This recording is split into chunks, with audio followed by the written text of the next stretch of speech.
MLA কে sweet কাটানো, MP কে জুতো দেখানো এবং পুলিশকে ঝাঁটা দেখানো বা দেখালো গ্রামবাসীরা। প্রিয় দর্শক, আমি নয়ন রয় এই ইউটিউব চ্যানেলে সবাইকে স্বাগত জানিয়ে আজকের এই গুরুত্বপূর্ণ প্রতিবেদন শুরু করছি। এই গুরুত্বপূর্ণ প্রতিবেদন শেষ পর্যন্ত দেখুন। রয়েছে বিশেষ কিছু তথ্য বা বিশেষ কিছু গুরুত্বপূর্ণ কথা। তাহলে দেরি নয়, দেখতে থাকুন ভিডিওটা। এমপি প্রতিমা মণ্ডল, তাকে দেখে গো ব্যাক স্লোগান এবং জুতো দেখিয়ে তারা। বুঝতে পেরেছেন মানুষের ক্ষোভ কতটা হয়েছে। এমএলএ গণেশ মণ্ডল, তাকে মাঠের ভিতর দিয়ে শর্ট কাটানো। পড়ি কি মরি তার কোনো গ্যারান্টি নেই, জীবন বাঁচা। চাচা আপন প্রাণ বাচ্চা মাঠের ভিতর দিয়ে দৌড়াচ্ছেন এবং তার সঙ্গে পুলিশকে ঝাঁটা দেখানো বা ঝাঁটা দিয়ে পেটানোই বলি। ঝাঁটা দেখানো মানে কি? গ্রামবাসীরা যেভাবে ঝাঁটা নিয়ে তাড়া করছে পুলিশকে বা এমএলএ এমপিদেরকে, লজ্জা, বাংলার লজ্জা এটা। দর্শক, এগুলো কেন হচ্ছে? আপনারা জানেন যে এটা জয়নগরের ঘটনা। জয়নগরে এই ঘটনাগুলো কেন ঘটছে? পুলিশকে কেন তাড়া খেতে হচ্ছে? এমএলএ এমপিদেরকে কেন গো ব্যাক স্লোগান দেওয়া হচ্ছে? এর কারণ কি, তাই না? এর কারণ হচ্ছে দর্শক, একটা নাবালিকা মেয়ে, তার বাবা তাকে নিয়ে টিউশনে যাচ্ছিল বা টিউশনে দিয়ে এসেছিল। তার বাবা তাকে দিয়ে কাজে চলে যায় বা কোনো তার দরকারি কাজে চলে যায় সে। কিন্তু মেয়ে নাবালিকা, সে বাড়ি ফিরছিল কিনা সে ফোনে কন্ট্যাক্ট করছিল তার বাবা। মেয়ে বাড়ি ফেরেনি, মেয়েকে পাওয়া যাচ্ছে না। তড়িঘড়ি করে তারা পুলিশ ফাঁড়িতে গিয়ে কমপ্লেন জানায় বা কমপ্লেন দায়ের করে যে আমাদের মেয়েকে পাওয়া যাচ্ছে না, এই ব্যাপার। কিন্তু পুলিশ সেখানে, পুলিশের ভূমিকা, পুলিশ এটাকে নিয়ে কোনো আমল দিচ্ছিল না, কোনো গ্রাহ্যই করছিল না। বা এই গার্জিয়ানদের কথা, যারা রিপোর্টটা ওখানে করছিলেন যে আমাদের মেয়ে পাওয়া যাচ্ছে না, এই ব্যাপার, আমাদের মেয়ে কোথায়, পুলিশ বলছিলেন এর কাছে যাও, ওর কাছে যাও। মানে পুলিশের কোনো দায়িত্ব নেই, দায়িত্বহীন পুলিশ। লাস্ট পর্যন্ত মেয়েটাকে পাওয়া যায় না। একদিন পরে মেয়েটাকে পাওয়া যায় মৃত হিসাবে, তার বডি পাওয়া যায়। বডি পাওয়ার পরে এমএলএ এমপিরা ছুটে যায় বাড়ি তাদের। এমএলএ এমপিরা ছুটে যায় তাদের বাড়িতে ছুটে গিয়ে তাদের পাশে দাঁড়ানোর চেষ্টা, তাই না? পুলিশ তাদের পাশে দাঁড়ানোর চেষ্টা। মারা যাওয়ার পরে, মেয়েটার বডি উদ্ধার করার পরে, মৃতদেহ উদ্ধার করার পরে পুলিশ তড়িঘড়ি তাদের বাড়ি যায় বা তাদের ফ্যামিলির সঙ্গে যোগাযোগ করে। তাহলে পুলিশ আপনারা যে কাজটা করেছেন, আপনারা মেয়েটা বেঁচে থাকতে, মেয়েটাকে যখন পাওয়া যাচ্ছিল না, তাকে এইভাবে নৃশংসভাবে হত্যা করা হলো। তার বডি পাওয়ার পরে আপনারা ছুটে যান।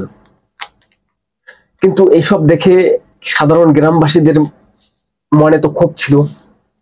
গ্রামবাসীদের মনে এটা ক্ষোভ ছিল যে আপনাদের জানানো হলো, আপনারা তাই সেই সময় কোনো ব্যবস্থা নিলেন না, মেয়েটাকে খুঁজলেন না।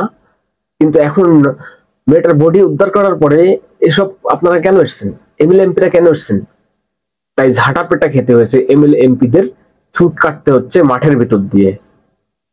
আসলে আমরা কোন জগতে বাস করছি দর্শক? আমাদের মুখ্যমন্ত্রী মমতা ব্যানার্জি, তিনি পুজোর ফিতে কাটছেন, পুজো উদ্বোধন করছেন। আর এদিকে এদিকে কি হচ্ছে? ধর্ষণের উৎসব, খুনের উৎসব। মমতা ব্যানার্জি, আপনার কি একটু লজ্জা আছে যে আপনি এদিকে উৎসবের ফিতে কাটছেন, পুজোর ফিতে কাটছেন, উৎসব করছেন, আর এখানে উৎসব হচ্ছে ধর্ষণ, খুন, এইগুলো করে?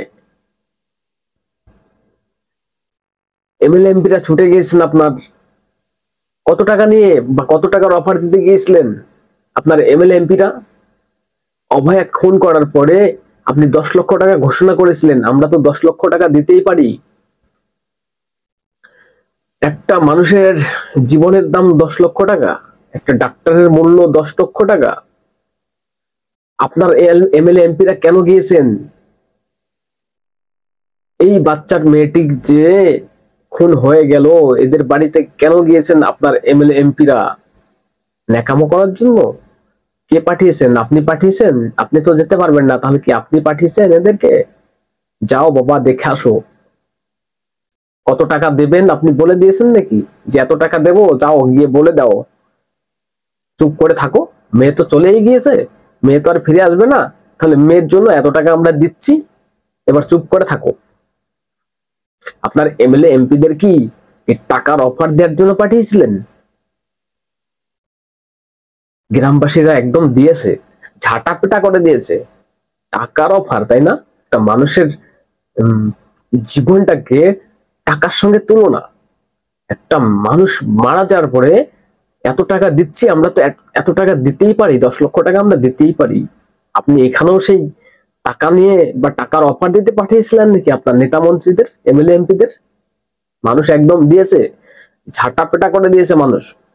গ্রামের মানুষের এতটাই ক্ষোভ বা রাগ, এটা স্বাভাবিক হবেই। দর্শক, আপনি আপনি একটু ভাবুন তো, আপনি যদি এটা ভাবুন যে আপনার বাড়ির মেয়ের সঙ্গে বা আপনার বাড়ির কোনো দিদি বা বোনের সঙ্গে যদি এরকম কোনো ঘটনা ঘটতো, আপনি কি ঠিক থাকতে পারতেন? বা মুখ্যমন্ত্রীকে বলছি, আপনার বাড়িতে যদি এরকম ঘটনা ঘটতো, আপনার ছেলে মেয়েদের উপরে যদি এরকম কোনো ঘটনা ঘটতো, আপনার বাড়ির মহিলাদের উপর যদি এরকম কোনো ঘটনা ঘটতো, সাধারণ মানুষ যদি বলতো, গ্রামের মানুষ যদি বলতো, রাজ্যের মানুষ যদি বলতো, মুখ্যমন্ত্রী আপনার বা মেয়ে বা আপনার ছেলে তো চলে গিয়েছে, আর তো ফিরে আসবে না, আপনি তাহলে 1 কোটি টাকা নিন, আপনি আর কান্নাকাটি করবেন না, 1 কোটি টাকা নিন, ভুলে যান। আপনি তো 10 লক্ষ টাকা ঘোষণা করছিলেন যে আমরা তো 10 লক্ষ টাকা দিতেই পারি। আপনার বাড়িতে যদি এরকম একটা ঘটনা ঘটতো, আপনার ফ্যামিলিতে যদি এরকম একটা ঘটনা ঘটতো, রাজ্যের মানুষ যদি বলতো আপনাকে 1 কোটি টাকা দিয়েছি, আপনি কি সেই শোকটা ভুলতে পারতেন? আপনার সেই ছেলে মেয়ের শোকটা কি ভুলতে পারতেন? আসলে আপনি বুঝবেন কি করে? আসলে আপনি বুঝবেন কি করে যে ছেলে মেয়ের যন্ত্রণা, যে ছেলে বা পুত্র হারানোর বা সন্তান হারানোর যন্ত্রণা আপনি কি করে বুঝবেন? যার হারিয়েছে সে বুঝতে পারছে, আর আপনি পুজোর উৎসব করছেন, উৎসবে সবাই ফিরে আসুন, আপনি ফিতে কাটছেন, ফিতে কেটে উৎসব পালন করছেন। আর এদিকে উৎসব হচ্ছে মৃত্যু আর মৃত্যু, মৃত্যু আর মৃত্যু, ধর্ষণ আর খুন, ধর্ষণ আর খুনের উৎসব রাজ্যে। ঠিক করেছে একদম, গ্রামবাসীরা ঠিক করেছে।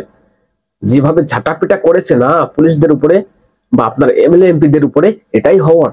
সাধারণ মানুষের তো ক্ষোভ হবেই, রাগ হবেই।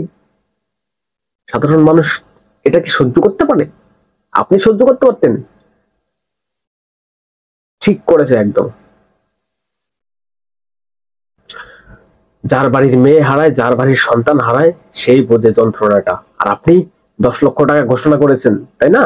10 লক্ষ টাকা বা 50 লক্ষ টাকা ঘোষণা করতে পারেন আপনি। আপনার কি কোনো একটু ন্যূনতম জ্ঞান আছে? মূর্খমন্ত্রী কোথাকার। রাজ্যটার যে হাল করেছেন, ছেড়ে দিয়ে পালান। আপনি ছেড়ে দিয়ে চেয়ার ছেড়ে দিয়ে পালান, রাজ্যটাকে মুক্তি দিন, রাজ্যের মানুষগুলোকে মুক্তি দিন। দর্শক, ভিডিওটা শেষ করছি এখানে। মনে হয় আপনাদের কিছু বলার আছে, কমেন্টস করে জানাবেন, প্রয়োজন পড়লে চ্যানেলটাকে সাবস্ক্রাইব করবেন। ভিডিওটা শেষ করছি এখানে।